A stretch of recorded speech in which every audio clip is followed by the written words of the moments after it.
नमस्कार। प्लैनेटिक्स में आपका फिर से स्वागत है और हमेशा की तरह आपसे निवेदन है हमारे चैनल को सब्सक्राइब करें, बेल आइकन को जरूर दबाएं, हमारी वीडियोस को लाइक करें और फ्रेंड्स एंड फैमिली के साथ जरूर शेयर करें। दोस्तों, दुनिया में जो जियो पॉलिटिक्स अभी जो चल रही है वो इतनी तेजी से बदल रही है, इतनी तेजी से बदल रही है कि सुबह क्या हो रहा है होगा, शाम क्या होगा, अंदाजा लगाना मुश्किल हो रहा है।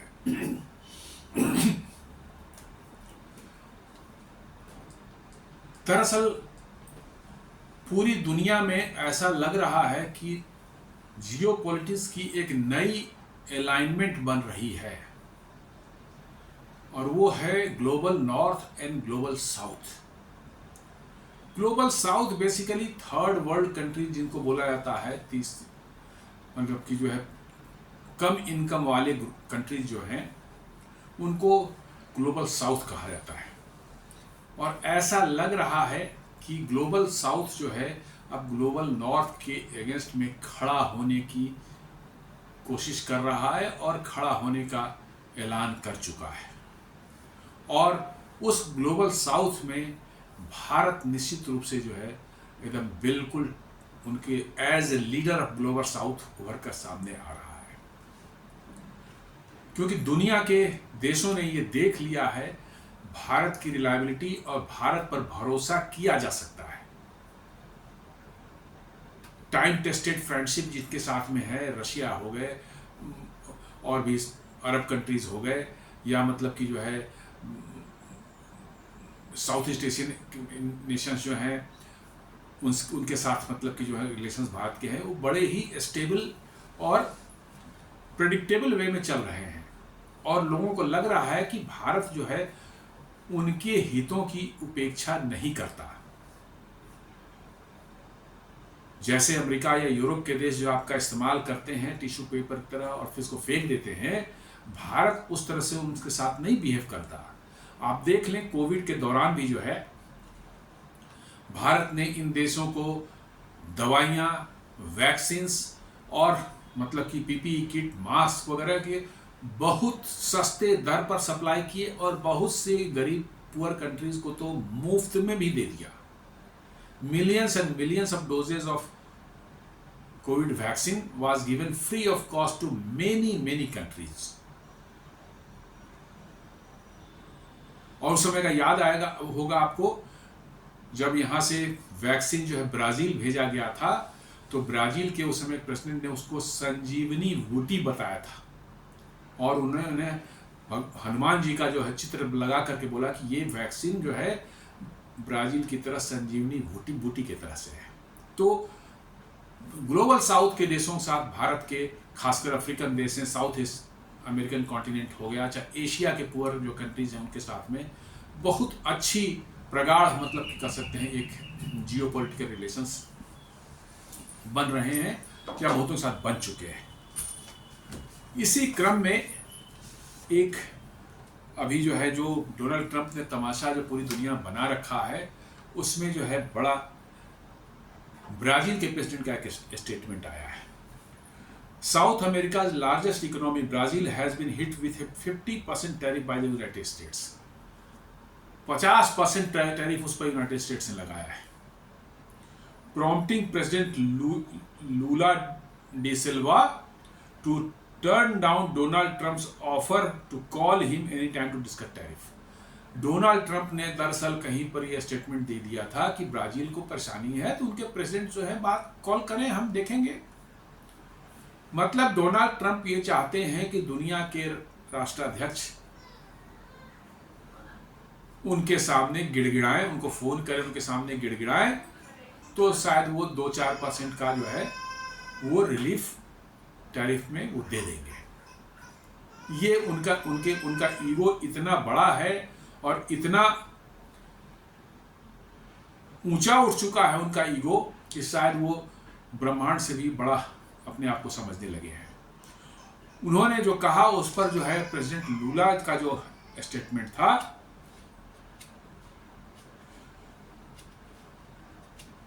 लूला कहते हैं कि instead Lula declared he will not engage directly with the US counterpart Donald Trump. उन्होंने साफ कह दिया कि हम डोनाल्ड ट्रंप से बात नहीं करेंगे। इसके लिए अभी 2-3 दिन पहले उन्होंने कहा था कि हमारी सरकार को गिराने के लिए कू करवाने की कोशिश अमेरिका ने की थी, और इसलिए उन्होंने ये भी कॉल किया था कि अब ये समय आ गया है कि डॉलर को हम लोग छोड़ करके जो है अपने ट्रेड जो है और किसी और व्यवस्था के तहत करें।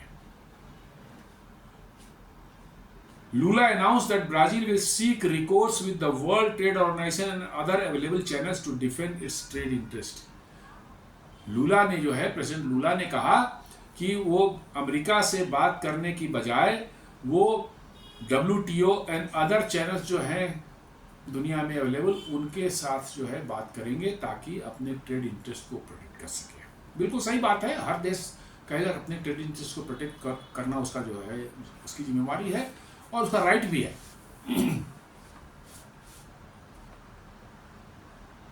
और साथ में प्रेसिडेंट लूला ने कह दिया कि मैं डोनाल्ड ट्रंप से बात करने के बजाय जो है प्राइम मिनिस्टर मोदी से बात करना चाहूंगा। अब समझ लीजिए कि ट्रंप को कितनी बड़ी मिर्ची इससे लगी होगी, आप इसका अंदाजा लगा सकते हैं कि ब्राजील के प्रेसिडेंट ने जो है साफ कर दिया कि वो ट्रंप से बात करने की बजाय वो भारत के प्रधानमंत्री नरेंद्र मोदी जी से जो है बात करना पसंद करेंगे।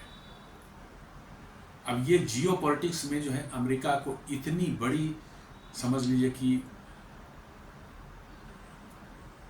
एम्बैरेसमेंट जो है शायद ही कभी हुई होगी कि अमेरिका का प्रेसिडेंट कह रहा है कि हमसे बात करें तो देखेंगे, और वो कह रहा है कि हमें बात करने की जरूरत ही नहीं, आपसे बात ही नहीं करेंगे। आपने देखा होगा अभी G7 समिट जो हुआ था कनाडा में, प्रधानमंत्री मोदी गए थे और ट्रंप जो उसको बीच में ही मोदी पहुंचने पहले बीच में छोड़कर वो भाग गए थे, पिछले महीने की बात है। और उन्होंने न्यूयॉर्क से ये वाशिंगटन से प्रधानमंत्री कहा कि आप वापस जा रहे हैं तो वाशिंगटन होते हुए जाइए। प्रधानमंत्री मोदी ने साफ मना कर दिया कि नहीं, हमारे पास समय नहीं है, हम नहीं आ सकते। तो अब ऐसा लग रहा है कि अमेरिकन प्रेसिडेंट को दुनिया के लोग, दुनिया के देशों के जो लीडर्स जो हैं उन्होंने इग्नोर करना शुरू कर दिया है। अब उनकी बातों का कोई ज्यादा महत्व दे ही नहीं रहा है। रोज सुबह शाम उठ करके, बीच रात में उठ करके जो है वो ट्वीट कर रहे हैं, दुनिया में अनाप शनाप बोल रहे हैं, किसी को नीचा दिखा रहे हैं, किसी को डेड इकोनॉमी बोल रहे हैं, कुछ भी बोल रहे हैं, लेकिन शायद दुनिया ने अब उनकी बातों को अनसुना करना शुरू कर दिया है।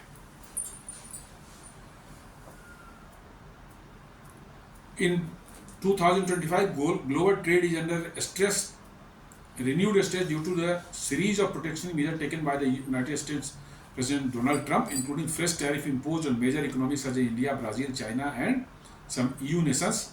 Trump की justification ये है कि countries and China, like India and Brazil, are dumping goods in the US. वो US में अपना सामान डंप कर रहे हैं। तो डंप कर रहे हैं तो ये तो सोचने की बात है ना कि डंप आखिर क्यों कर रहे हैं और कैसे आप डंप होने दे रहे हैं। डंप होने का मतलब है कि वो सामान कंज्यूम तो हो रहा है, लोग उसको पसंद कर रहे हैं, वो उसको ले तो रहे हैं। यदि उसकी खपत वहां नहीं हो तो क्या अमेरिकन इंपोर्टर्स उसको इंपोर्ट करेंगे? बिल्कुल नहीं। यानी कि वो सामान अच्छे हैं, उचित दाम पर लोगों को मिल रहे हैं, इसलिए लोग उसको पसंद कर रहे हैं और खरीद रहे हैं, और इसीलिए इंपोर्टर्स उसको इंपोर्ट कर रहे हैं। और इसी की मिर्ची आपको डोनाल्ड ट्रंप को लगी हुई है। उन्होंने 50%, 25%, 40%, सब तरह की टैरिफ की बात वो कर रहे हैं। दूसरा उनका ही accuses them of currency manipulation and unfair subsidies. वो कहते हैं कि ये सब देश अपने करेंसी का मैनिपुलेशन करते हैं, जबकि बात है कि करेंसी की मैनिपुलेशन तो अमेरिका करता है खुद। करेंसी मैनिपुलेशन अमेरिकन धंधा है, दूसरे देश करेंसी मैनिपुलेशन नहीं करते। आपने जो पेट्रो डॉलर का धंधा चला रखा है अमेरिका ने, सऊदी अरब, यूएई, इन लोगों को जो है 1974 में जो एग्रीमेंट किया कि हम आपको सिक्योरिटी देंगे लेकिन आपको सारे तेल जो है डॉलर में बेचने पड़ेंगे, वहीं से तो धंधा हुआ है सारा डॉलर की। और ये है क्या कि कहाँ से आया, उसमें मजबूती कहाँ से आ रही है? उसी पेट्रो डॉलर से आ रही है। आपने मजबूर किया दुनिया के देशों को कि आप डॉलर खरीदें कहीं से और तब तेल खरीद पाएंगे आप। और ये कह रहे हैं कि दुनिया के देश जो है, भारत और ब्राजील, जो करेंसी मैनिपुलेशन करते हैं और अनफेयर सब्सिडीज देते हैं अपने मैन्युफैक्चरर्स को। He wants to bring back jobs to America by punishing import heavy nations। मतलब वो इंपोर्ट जिस देशों से हो रहा है उन देशों को पनिश करके अमेरिका में मैन्युफैक्चरिंग वापस लाना चाहते हैं, जो कि मैं पहले बता चुका हूं अपने वीडियोस में कि ये असंभव है। करंट सिनेरियो जो यूनाइटेड स्टेट्स की है, अमेरिका के लोगों की जो मानसिक स्थिति है, उनका जो जीवन स्तर जिस तरह का है, जो लाइफ स्टाइल है, उसमें मैन्युफैक्चरिंग अमेरिका में होना असंभव है। लेकिन इस चीज को डोनाल्ड ट्रंप मानने को या स्वीकार करने को तैयार नहीं है। Tariff imposed by the US include steel and aluminium from Brazil. Steel and aluminium Brazil से उस पर लगाया उन्होंने। Agriculture goods like soybean and beef, उस पर भी लगाया है। Process food and sugar exports from Latin America, इस पर भी लगाया। कॉफी वगैरह वहाँ बड़ी तादाद में ब्राजील जाता था, उन सबों पर उन्होंने टैरिफ लगाए हैं। These have hurt Brazil export deeply, triggering strong reaction from its government. Brazil ने बहुत तगड़ा रिएक्शन दिया है और इसी के कारण जो है प्रेसिडेंट लूला जो है, उन्होंने कहा है I will not hold talks with a leader who weaponizes tariffs like threats. उन्होंने कहा कि मैं वैसे लीडर्स के साथ बात नहीं करूंगा जो टैरिफ को एक हथियार की तरह इस्तेमाल कर रहे हैं। उनका कहना है further I will call prime minister Modi. उन्होंने कहा कि मैं मोदी जी को कॉल करूंगा, उनसे बात करूंगा। समझ लीजिए कि एक तरफ ट्रंप कह रहे हैं कि प्रेसिडेंट लूला जो चाहें तो हमको कॉल कर सकते हैं, बात कर सकते हैं, हम देखेंगे टैरिफ के बारे में क्या होगा। उन्होंने साफ कह दिया कि मुझे बात ही नहीं करनी ऐसे प्रेसिडेंट के साथ में जो कि टैरिफ को एज ए हथियार इस्तेमाल कर रहा है। उनका कि इंस्टीड ऑफ दैट मैं उसके बदले में जो है, इन ल्यू ऑफ दैट मैं उसके बदले में जो है मोदी जी से बात करूंगा। सोच लीजिए कितनी बड़ी एम्बैरेसमेंट है एक देश जो कि दुनिया का कहता है कि हम सुपर पावर है, नंबर 1 देश है, उसके प्रेसिडेंट को कहा जा रहा है कि हमें आपसे बात ही नहीं करनी है, हम तो मोदी जी से बात करेंगे। This is not about Brazil alone. ये सिर्फ ब्राजील में नहीं हो रहा है ऐसा। This is about all of us in the global south. Mister Lula ने कहा है कि ये सिर्फ ब्राजील की बात नहीं है, ये सारे के सारे ग्लोबल साउथ की बात है। और हमारा भरोसा जो है अब ग्लोबल नॉर्थ से उठ चुका है। अब हम उन पर भरोसा नहीं करते, उन पर एतबार नहीं करते। हमें अपना देश चलाना है तो हम आपस में मिलजुल करके अपने इकोनॉमी को आगे बढ़ाने की कोशिश करेंगे। What does this mean? Refusal of bilateral pressure. Lula refuses to negotiate directly with Trump, signaling no acceptance of one-sided US dictates. एक तरफा यूएस का जो है डिक्टेट्स है, उनके टर्म्स एंड कंडीशन एक तरफा जो इम्पोज किया उनको हम एक्सेप्ट नहीं करेंगे। Stand against the bullying of weaker economies by larger ones. साहब कहा कि कमजोर अर्थव्यवस्था देशों को जो है मजबूत अर्थव्यवस्था के देशों बुली नहीं कर सकते। आपको जो करना है कर लें, लेकिन आपकी बात अब नहीं चलेगी। यही लूला ने कहा है। Call for multilateral unity. Instead of going alone, Lula wants a coordinated response with India and possibly other BRICS and Global South nations. लूला ने कहा है कि एक ट्रंप के अगेंस्ट में, अमेरिका के अगेंस्ट में एक कोऑर्डिनेटेड एफर्ट की जरूरत है जो कि ग्लोबल साउथ के और देश और ब्रिक्स जो है मिलकर कर सकता है। मतलब कि जो है एक ग्लोबल रीअलाइनमेंट साफ साफ बनती हुई दिख रही है कि कैसे ग्लोबल साउथ के कंट्रीज जो हैं अब अमेरिका और यूरोप जैसी बड़ी इकोनॉमीज को धता बता रहे हैं। बोला कि हमें जरूरत नहीं आपकी, हम खुद आपस में कर लेंगे अपना काम, आप रहें अपनी जगह पर।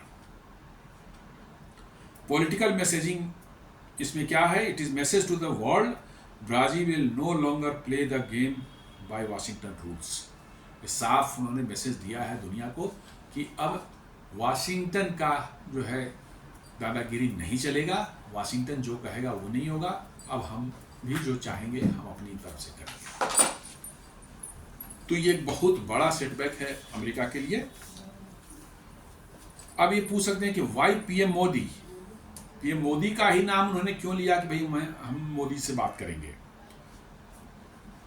वो स्ट्रेट लूला का जो है, ये प्रेसिडेंट लूला का ये जो मोदी का नाम लेना, ये एक strategic and symbolic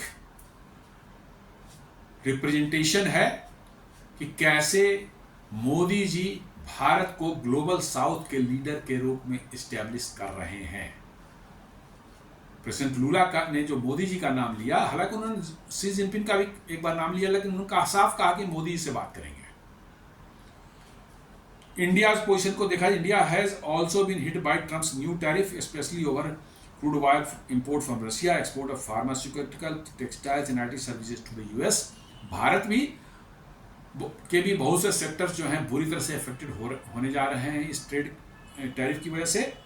India trade surplus with US has become a source of friction. हालांकि ये ट्रेड सरप्लस की जो बात कर रहे हैं उसमें सिर्फ गुड्स की बात करते हैं, वो सर्विसेज और डिजिटल सर्विसेज जो उनकी कंपनियां जो भारत में चलाती हैं, मेटा है, आपको गूगल है, अमेजन है, ये इनकी इनकम को वो नहीं जोड़ते। नेटफ्लिक्स है, ये सब जितने हैं, ये इनकी इनकम को वो नहीं जोड़ते कि भारत से कमाई हो रही है उनकी कंपनियों को, ये नहीं जोड़ते। वो सिर्फ भारत जो गुड्स एक्सपोर्ट कर रहा है उसमें अमेरिका डेफिसिट में है, तो उसी को लेकर वो माला जप रहे हैं ट्रंप जो है। जबकि उनकी कंपनियां डिजिटल सर्विसेज इंडिया में प्रोवाइड कर रहे हैं और ह्यूज अमाउंट ऑफ मनी वो कमा के यहाँ से जा रहे हैं। उसको नहीं, उनको यदि जोड़े तो शायद अमेरिका ही सरप्लस में निकल आएगा, लेकिन नहीं, हमें दादागिरी करनी है। और इसीलिए जो है कल परसों जो है मिनिस्टर ऑफ एक्सटर्नल अफेयर्स ने जो कहा कि अमेरिका खुद यूरेनियम, फर्टिलाइजर्स, केमिकल्स और पैलेडियम वगैरह जो है यूएस से इंपोर्ट कर रहा है despite of ongoing war with Ukraine. आज किसी वहां पर व्हाइट हाउस के प्रेस ब्रीफिंग में जो है किसी मीडिया वालों ने जो है पूछ लिया प्रेसिडेंट ट्रंप से कि भारत कह रहा है कि अमेरिका जो है यूरेनियम खरीद रहा है और फर्टिलाइजर खरीद रहा है, पैलेडियम खरीद रहा है और केमिकल्स खरीद रहा है रसिया से, इस पर आपका क्या कहना है। प्रेसिडेंट ट्रंप का चेहरा देखने लायक था। बोले कि नहीं, हमको तो पता ही नहीं इसके बारे में, आई डोंट नो अबाउट दिस, मैं इसको चेक करूंगा, और ये कहकर टाल करके क्वेश्चन निकल गए। वर्चुअली उनके मुंह पर एक ऐसा तमाचा पड़ा है कि वो आप एक्यूज कर रहे हैं इंडिया को तेल लेने का। इंडिया ने भी आपको एक्यूज किया है कि आप यूरेनियम और केमिकल्स और फर्टिलाइजर्स और पैलेडियम वगैरह सब तरह की चीजें जो है आप ले रहे हैं रसिया से, डिस्पाइट ऑफ कि उसके वार चल रही है अभी भी।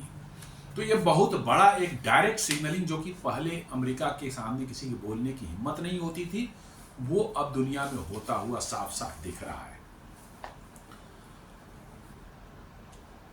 आप देखे होंगे अभी 2 दिन पहले पीएम मोदी जो है 1 तारीख को जो वोकल फॉर लोकल कैंपेन को भी उन्होंने काफी स्ट्रेस दिया कि भाई मतलब कि जो छोड़ो दुनिया से इंपोर्ट कर, अपनी इकोनॉमी को खुद हमें संभालना है। कहने का मतलब vocal for local it is not only कि भाई इंडिजिनस, बट कहना है कि आप दुनिया पर डिपेंडेंट क्यों है अपनी इकोनॉमी को चलाने के लिए। 140 करोड़ के देश हैं, इतनी खपत है, हम अपने 65% मतलब कि जो है प्रोडक्ट्स जो है खुद यहीं कंज्यूम कर जाते हैं, उसको और 10-15% बढ़ा देते हैं, तो दुनिया की हमें जरूरत कहाँ है, हमें एक्सपोर्ट कहाँ करना पड़ेगा, हम तो सारा का सारा हमारी इकोनॉमी तो ऐसे ही खुद चलेगी इंटरनल उससे जो है। ये एक बहुत बड़ा इंडिकेशन है अमेरिका को कि दफा करें आप, हमें आपसे बिजनेस ही नहीं करना है। और अभी चाइना के एक्सपोर्ट पर्सन ने जो है एक भारतीय न्यूज चैनल पर जो है साफ साफ कह दिया कि अगले कुछ सालों में China is going to have 0 import and 0 export from America. मतलब कि China has decided to decouple its economy from USA. अब समझ लें कि आप एक चाइना ऐसी बड़ी इकोनॉमी अर्थव्यवस्था अपने आप को कह रहा है कि हम अमेरिका से डीकपल कर लेंगे, आप करते रहिए अपना जो है दादागिरी जो है अकेले में बैठ करके, जो है हमें करना ही नहीं कुछ आपसे काम, कोई काम धंधा आपसे लेना ही नहीं, कोई व्यापार नहीं करना है। शायद उसी डायरेक्शन में ये मोदी का वोकल फॉर लोकल वाला जो है ना, ये उसी डायरेक्शन में, एक उसी अलाइनमेंट में एक ये भी एक स्टेटमेंट है। अमेरिका कहा जा रहा है कि अब रखें अपना इकोनॉमी अपने पास में और अपनी अर्थव्यवस्था, हमें अपना देश चलाना आता है, हम खुद कर लेंगे। Rebalancing trade away from western dependence, ये वोकल फॉर लोकल का जो आह्वान है उसका कुछ नहीं कहना है कि भाई वेस्टर्न वर्ल्ड पर हमें डिपेंड रहना ही नहीं है। These are the unreliable people, इन पर भरोसा नहीं किया जा सकता, ये सिर्फ दुनिया को लूटने में विश्वास रखते हैं, आपके वेलबींग से इनको कोई लेना देना नहीं है, इसलिए इनके साथ हमें ज़्यादा कोई कारोबार करने की ज़रूरत ही नहीं है। और यही प्रॉपर रिप्लाई है, यही चीज़ जो है ना, इनको रियल में इनको लगेगी इस बात का। द मोमेंट ग्लोबल साउथ जो है अपना एक अलग काम धंधा, बिजनेस, ट्रेड्स इसे शुरू कर देता है, आपस में कोऑपरेशन कोऑर्डिनेशन बढ़ जाती है, तो ग्लोबल नॉर्थ जो वेस्टर्न वर्ल्ड जो है, इनकी तो लंका लगनी ही लगनी है। अब इंडिया ब्राजील कनेक्शन यदि देखा जाए कि क्या है इंडिया ब्राजील के बीच कनेक्शन जो है, तो दोनों ही कंट्री जो है ब्रिक्स के मेंबर्स हैं, और इनफैक्ट ब्राजील और इंडिया दोनों जो है ब्रिक्स के फाउंडिंग मेंबर्स हैं। इसके नाम हालांकि आज के दिन में 14 लोग हैं, लेकिन नाम जो ब्रिक्स है इसमें 5 ही लोग हैं, यही 5 मिलकर ब्रिक्स से स्टार्ट किए थे, 4 ही कहिए, साउथ अफ्रीका तो बाद में जुटा था, Brazil, Russia, India, China, south Africa जो उसके बाद में जुटा था, बट ये माना था कि ये 5 जो है फाउंडिंग मेंबर्स हैं, पिछले 6-7 साल से इस ग्रुपिंग में है, और धीरे धीरे ये ग्रुपिंग बढ़ता जा रहा है। और यही टेंशन का जड़ है डोनाल्ड ट्रंप के लिए और अमेरिका के लिए, क्योंकि ब्रिक्स, यदि जिस दिन ब्रिक्स ने जो है अपनी ट्रेड करने की पॉलिसी बना ली कि हम अदर देन डॉलर किसी दूसरे डिनोमिनेशन में हम ट्रेड करना शुरू करेंगे, समझ लीजिए कि उस दिन अमेरिका के डॉलर की बादशाहत जो है उसी दिन धाराशायी होने वाली है। क्योंकि इन देशों की जीडीपी आप देखेंगे तो करीब करीब 40% of the GDP of the world है। India, Russia, China, Iran, Egypt है, इंडोनेशिया है, और भी बहुत से देश हैं, ब्राज़ील है। आप देखेंगे 40% ऑफ द जीडीपी वर्ल्ड इन्हीं देशों से आता है। और इन्होंने यदि डिसाइड कर लिया कि हमें डॉलर छोड़कर किसी और उसमें ट्रेड करना है, तो समझिए कि डॉलर तो है बिल्कुल, समझिए कि गटर में जाके गिरने वाला है, और वहीं से डॉलर से ही अमेरिका को स्ट्रेंथ मिलता है। मुफ्त में बिना कुछ रिस्पॉन्सिबिलिटी को डॉलर छापते हैं, और एक कागज का टुकड़ा आपको पकड़ा करके जो है आपसे जो है गुड्स और सर्विसेज जो उठा कर ले जाते हैं, और आप समझते हैं कि हमने इतना कमा लिया। कुछ नहीं, कागज का टुकड़ा है। अमेरिका आज के दिन में उसकी हालत खराब हो जाए तो आपको उस कागज के टुकड़े के बदले में कुछ नहीं मिलेगा।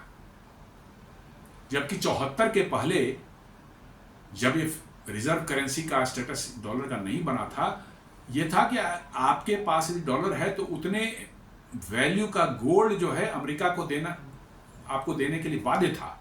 आप कहते नहीं, डॉलर ने आप पकड़ो अपना डॉलर, मुझे गोल्ड चाहिए इसके बदले में। लेकिन आज के दिन में नहीं, उन्होंने डीलिंग कर दिया उसको, अब वो सिर्फ कागज है, और वो जब मर्जी जितना मर्जी उतना छापते हैं, और छाप कर मुफ्त में आपसे जो है ले आते। तो अमेरिका को बेसिकली मुफ्त में जीने की आदत पड़ गई है, और इसलिए वहां काम धंधा होना संभव नहीं है।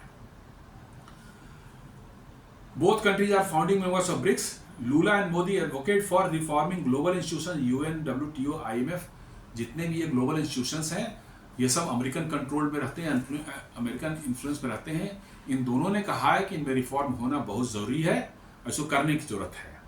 Greater representation of global south, दोनों ही लीडर्स हर फोरम पर जो है ग्लोबल साउथ की बात करते हैं, और कहते हैं कि इसकी ज़्यादा रिप्रेजेंटेशन दुनिया के ऑर्गेनाइजेशन जो वर्ल्ड इस सब टाइप के जो हैं, UN, WTO, IMF, इनमें होनी चाहिए। Alternate trade and currency mechanism such as local currency trade, बस यही डर है उनको सबसे ज़्यादा अमेरिका को, कि लोकल करेंसी ट्रेड जो है उसमें रिस्क शुरू हो जाता है और डॉलर को आप बाईपास कर देते हैं, तो बस खेल यही खत्म हो जाता है अमेरिका का। और इसी डर को लेकर के जो है ये सारा जो गेम चल रहा है, और सारा दुनिया में टर्मोइल जो क्रिएट हुआ है, ये इसी के लिए हो रहा है। Lula sees Modi's as a natural ally as India commands global diplomatic influence, shares a vision of economic sovereignty, and can help African, Asian, and Latin American nations against unfair western trade practices. Lula जो है मोदी में क्यों भरोसा जता रहे हैं और कह रहे हैं कि नेचुरल एलाई इंडिया है, इसलिए कि भारत जो है डिप्लोमेटिक इन्फ्लुएंस दुनिया में रखता है, इकोनॉमिक सॉवरेंटी की बात करता है, और लूला कहते हैं कि भारत ही सिर्फ ऐसा देश है जो African, Asian and Latin American Nations को जो है अनफेयर वेस्टर्न ट्रेड प्रैक्टिसेस से बचा सकता है। ये बहुत बड़ी चीज है। इसका मतलब है कि वो मान चुके हैं कि भाई ग्लोबल साउथ का लीडर कोई है तो भारत ही है।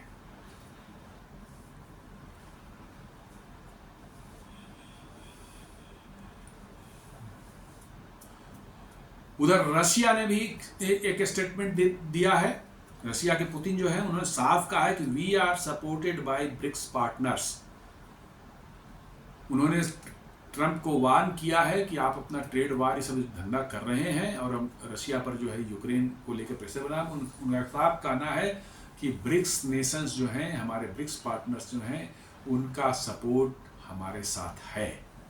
मतलब कहने का मतलब कि एक बड़ी जो करीब करीब जो है 45% दुनिया की पॉपुलेशन इन देशों में 45 या 50% करीब दुनिया की पॉपुलेशन ब्रिक्स कंट्रीज में है और करीब करीब 40% ऑफ द जीडीपी कंट्रोल करते हैं दुनिया के।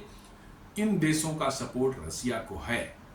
इसलिए जो है ट्रंप ये ना समझे कि रसिया बिल्कुल आइसोलेट हो चुका है। इनफैक्ट रादर कहें कि अमेरिका या और ट्रंप जो है अब धीरे धीरे ऐसा लग रहा है कि उनकी दुनिया से आइसोलेशन बढ़ रही है। दुनिया ने अब अमेरिका को धीरे धीरे रिजेक्ट करने का मन बना लिया है। हुआ नहीं है अभी, लेकिन मन बना लिया है और आगे आने वाले समय में ये और होता हुआ दिखेगा। और इसकी शुरुआत जो हुई है वो रसिया यूक्रेन वार के बाद जो है रसिया के $300 बिलियन को जो अमेरिकन और वेस्टर्न कंट्रीज ने फ्रीज करके चुपचाप दबा लिया। उसके जो फॉरेन करेंसी रिजर्व थे जो बाहर में रहते उतने थे, उनको दबा लिया, उनको खा गए वो लोग।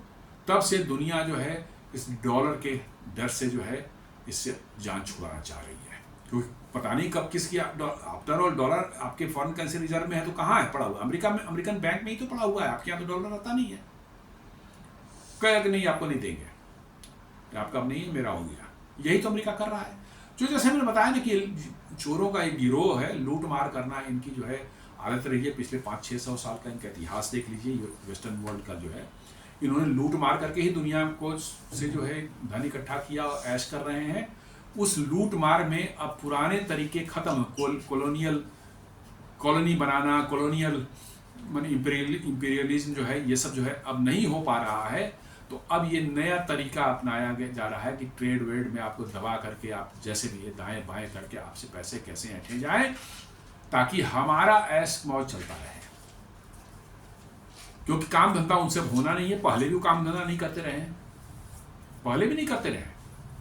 लूट करके ही सारी उनकी जो वेल्थ जो है वो लूटा हुआ ही है। आप देख लें, यूरोप के यूके हो गया, फ्रांस हो गया, जर्मनी हो गया, नीदरलैंड हो गया, पुर्तगाल हो गया, स्पेन वाले हो गए, क्या सारी दुनिया में इन्होंने कॉलोनी बना रखी थी। और अमेरिका तो पूरा वही है, सेटलर्स हैं। यूके अब यूरोप से के सेटलर्स हैं। लोकल को मार पीट के भगा दिया सबको, जो थोड़े बचे हैं बेचारे बिल्कुल बुरे हालत में है। और ये जो है कहते हैं कि अब दुनिया सुपर पावर है। तो एक शिफ्ट, ग्लोबल अलाइनमेंट, जैसा मैंने शुरू में कहा कि एक शिफ्ट हो रही है। Lula's remark are not just a reaction. ये कह रहा है कि लूला का रिमार्क जो है वो सिर्फ सिंपली एक रिएक्शन नहीं है, they represent a shift in global power dynamics. माने ये एक ग्लोबल पावर में जो है कि डायनेमिक्स जो चेंज हो रही है, ये वर्चुअली उसको रिप्रेजेंट कर रहा है। कि अमेरिकन प्रेसिडेंट को साफ बोल रहे हैं कि हमें आपसे बात ही नहीं करनी है, हम मोदी जी से बात करेंगे। तो ये एक ग्लोबल पावर में जो शिफ्ट आ रहा है, ये साफ उसको दिखाता है। Rise of global south, emerging economies India, Brazil, South Africa, Indonesia etcetera are becoming more assertive in trade negotiations. ये सब कंट्रीज जो हैं, इंडिया है, ब्राजील, साउथ अफ्रीका, इंडोनेशिया, ये ट्रेड नेगोशिएशंस में ज़्यादा वोकल हो रहे हैं अपने इंटरेस्ट को लेकर। ये नहीं है कि पहले से हम आँख बंद करके झुका करके जो है जो बोला मान जी हुजूर जैसा बोलिए सब ठीक है, वैसा नहीं है। अब ये लोग खड़े हो रहे हैं, बोल रहे कि नहीं ये गलत है, इसको हम नहीं मानेंगे। More assistant to western pressure, western pressures को जो है रेसिस्ट करें। आपने देखा होगा यूक्रेन वार के दौरान भारत पर रसिया से तेल खरीदने के लिए कई बार आरोप लगाए गए और कई बार अपने विदेश मंत्री एस जयशंकर ने जो यूरोप में खड़े होकर के वहीं पर लंदन में, पेरिस में साफ कहा कि हम जितना एक महीने में रसिया से तेल लेते हैं, आप एक दिन में रसिया से उतना तेल लेते हैं। साथ में उन्होंने कहा कि यूरोप यह समझता है कि यूरोप का प्रॉब्लम सारी दुनिया का प्रॉब्लम है, लेकिन सारी दुनिया का प्रॉब्लम यूरोप का प्रॉब्लम नहीं है। यह साफ दिख रहा है कि अब उनको मुंह पर जवाब मिलने लगा है। आज से 25-30 साल पहले जो है किसी की हिम्मत नहीं होती जैसे बोलने की, लेकिन अब दुनिया के देश जो है, ब्राजील का जैसा देश जो है, अमेरिकन प्रेसिडेंट ट्रंप को धता बता रहा है कि नहीं मुझे बात ही नहीं करनी आप, जबकि प्रेसिडेंट बोल रहा है कि हमसे बात करो हम देखेंगे। ये कह रहे हैं कि बात ही नहीं करनी है ट्रंप से, मुझे रादर हमें मोदी से बात, और मजेदार बात है, मुझे मोदी जी से बात करनी है। देख लीजिए the phrase global south now symbolises solidarity against neo-colonial economic control। जो नियो कॉलोनियल इकोनॉमिक कंट्रोल इन्होंने बना रखा था दुनिया में, उसके अगेंस्ट में ये एक वॉइस बन के उभर रहा है। वो उसके अगेंस्ट में खड़ा होने का एक सिंबल बन चुका है।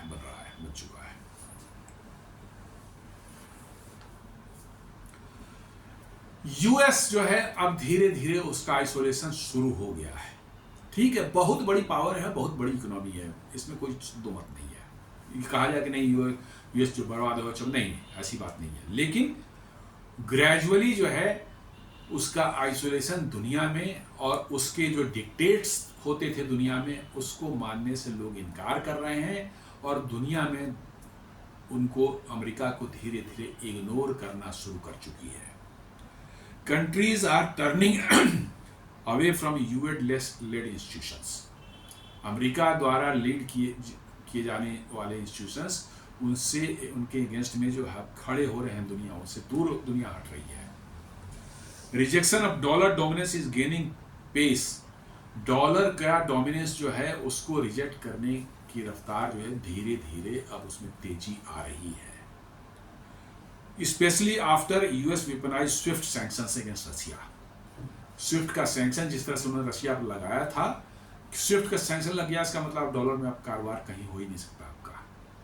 तो जो सैंक्शन लगाया था रशिया का आइसोलेट करने, इसको देख कर दुनिया अब डर गई है।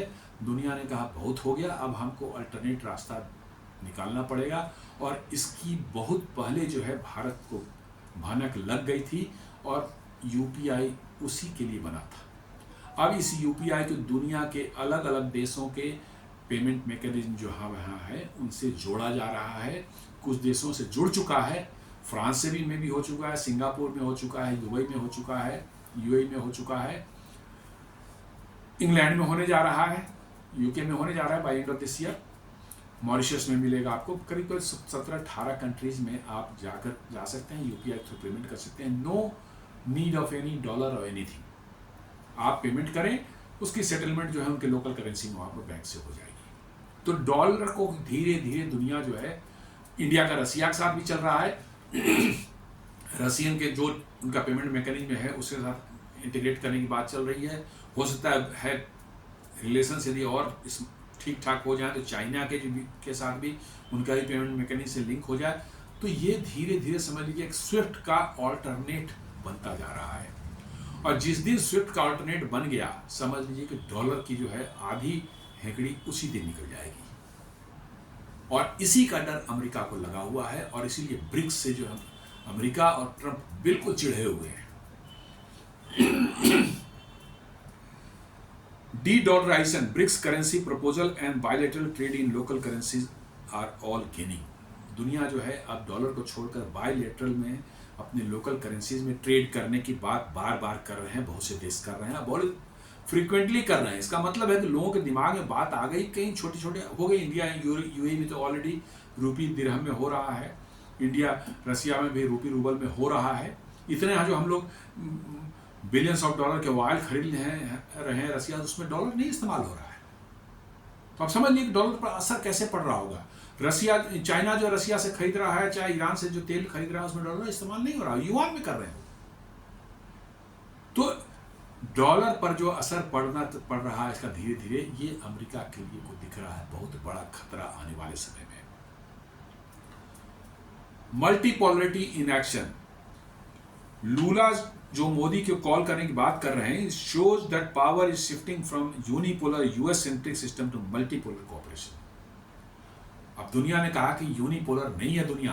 अभी 2 दिन पहले अपने जयशंकर जी ने भी कहा कि दुनिया के किसी देश को ये ताकत नहीं दी जा सकती कि वो दुनिया को डिक्टेट कर सके। दुनिया यूनिपोलर नहीं है, दुनिया मल्टीपोलर अब हो चुकी है और सबको इक्वल रिस्पेक्ट देना पड़ेगा। ये साफ अमेरिका को चैलेंज है। Countries are building alliance based on shared economic realities rather than cold war alignments.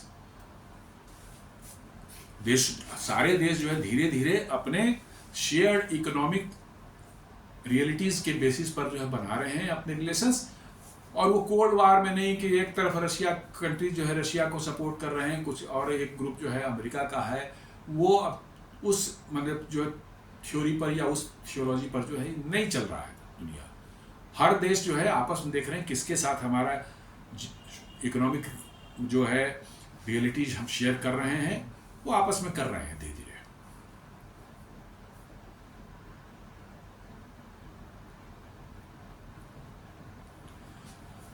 Implications इसके क्या हो सकते हैं थोड़ा उस पर जान लें।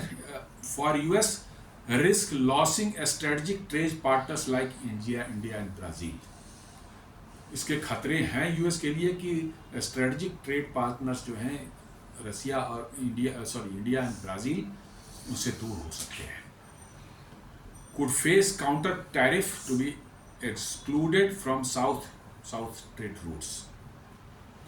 मतलब कि जो है उन पर काउंटर टैरिफ लगाया जा सकता है यूएस पर, और साउथ ट्रेड मैंने ग्लोबल साउथ के अंदर में ही ट्रेड जो होगा उससे अमेरिका बाहर हो सकता है। ये लोकल करेंसी में हो जाएगा तो अमेरिका की पूरी अमेरिका से के इन्फ्लुएंस से बाहर हो जाएगा। ब्रिक्स के लिए क्या है? Opportunity to become a true economic alternative to the G7। ये G7 के फालतू के जो है गोरे देशों का जो है 7 गोरे देशों ने बना रखा है, ये बिल्कुल बकवास है। कुछ नहीं करते, बैठ के ऐश मौज करते हैं, दारू वारू पीते हैं 2 दिन और बस हो गया G7। कोई भी इकोनॉमिक डिसीजन या सब कुछ भी नहीं होता, नथिंग।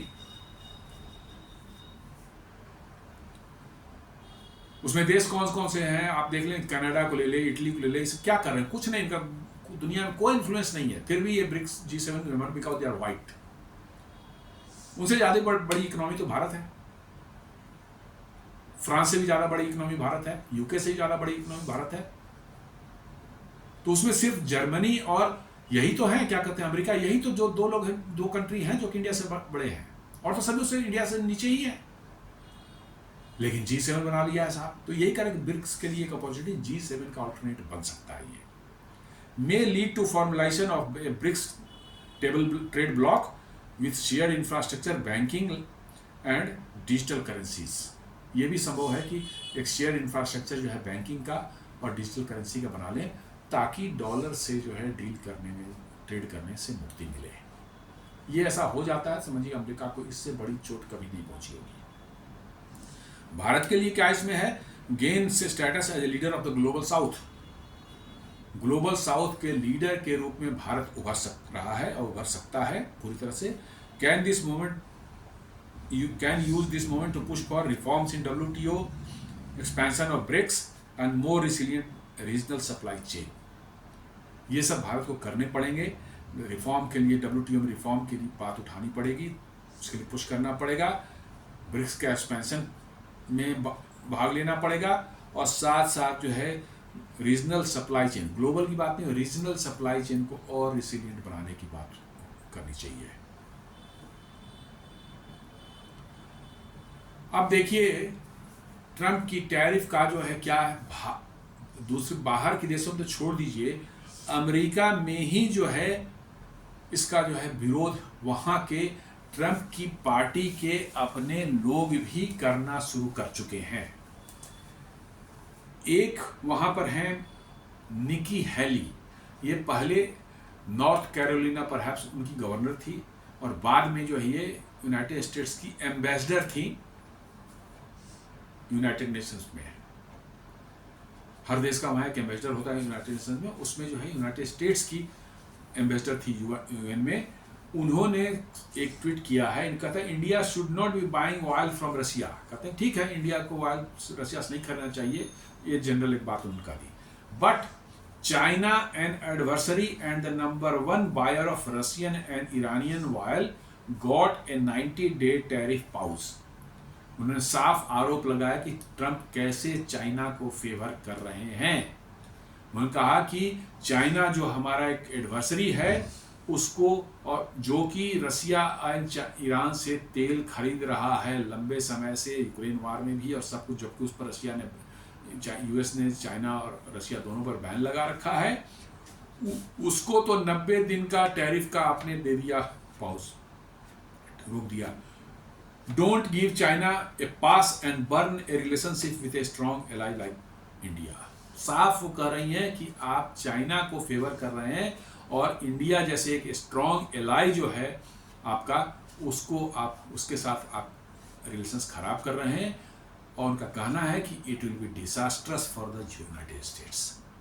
ये बड़ी नेता है वहाँ की और रिपब्लिकन पार्टी की ही है, और वो साफ कर रही है कि ट्रंप जो है चाइना के साथ उनकी लगता है कुछ अंडर हैंड डीलिंग हो चुकी है, और इसलिए चाइना को उन्होंने जो है 90 दिन का के लिए पॉज कर दिया है टैरिफ को, और पता नहीं क्या और चीज़ें हुई होंगी अंदर में। और भारत जैसे एक स्ट्रेटजिक एलाई जो अमेरिका का हो सकता है, उसको, उसके साथ रिलेशंस खराब करके अमेरिका जो है अपने पैर में कुल्हाड़ी मार रहा है। ये उन्होंने साफ अपने ट्वीट में लिखा है।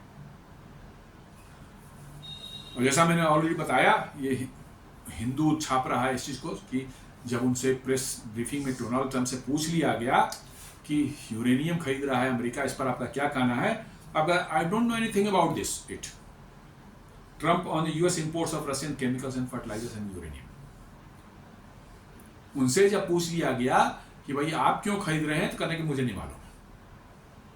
एक प्रेसिडेंट है, उसको ये नहीं पता है कि किसी देश के साथ में रशिया जिसकी इतनी वो बात कर रहा है, उसका देश उसके साथ डील कर रहा है, ट्रेड कर रहा है, नहीं कर रहा है, ये उसको नहीं पता है। ये कितनी समझ लेते वाहियात बात है। क्या आप कह सकते हैं कि एक प्रेसिडेंट या प्राइम मिनिस्टर देश का है, उसको ये नहीं मालूम है कि उसका देश किन किन देशों से ट्रेड कर रहा है? इसका मतलब है कि ये बिल्कुल अमेरिका का दोगला चरित्र बिल्कुल सामने, दुनिया के सामने एक्सपोज हो रहा है।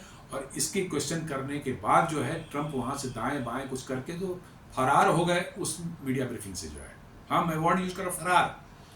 उसके बाद वहां टिक नहीं पाए, देखे कि अब फंसने वाले हैं, वो बोल करके इतना कि नहीं मुझे नहीं मालूम है, देखूंगा मैं इसको, और वहां से दाएं बाएं करके फरार हो गए।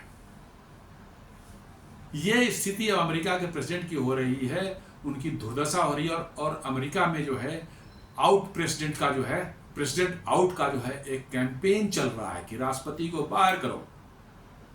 वहां सोशल मीडिया पर वहीं के अमेरिकन लोग, बाहर के लोग नहीं, अमेरिकन लोग एक कैंपेन चला रहे हैं कि इसको बाहर करो, क्योंकि ये अमेरिका को बिल्कुल गर्त में ले जा रहा है।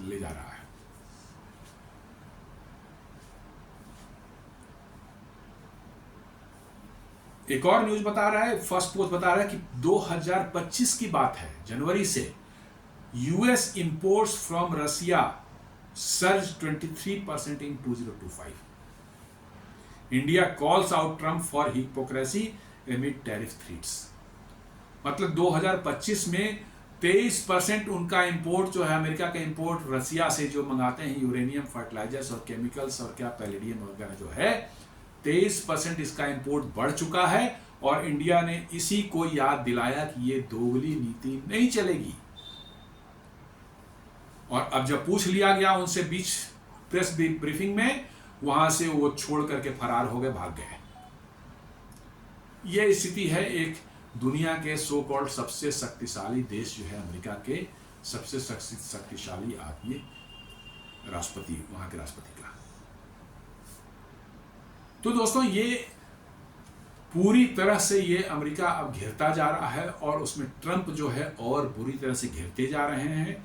उनके सामने अब कोई रास्ता नहीं बच रहा है। अब तो न्यूज़ ये आ रही है कि अब वहाँ के जो ऑफिशियल चैनल हैं या वहाँ का जो पूरा व्हाइट हाउस और वहाँ का जो अमेरिकन एडमिनिस्ट्रेशन है, वो अब ट्रंप को किसी तरह से थोड़ी इज्जत उनकी बच जाए, उनको इस दलदल से निकालने के लिए तरह तरह के प्रयास करने शुरू कर दिए उन्होंने।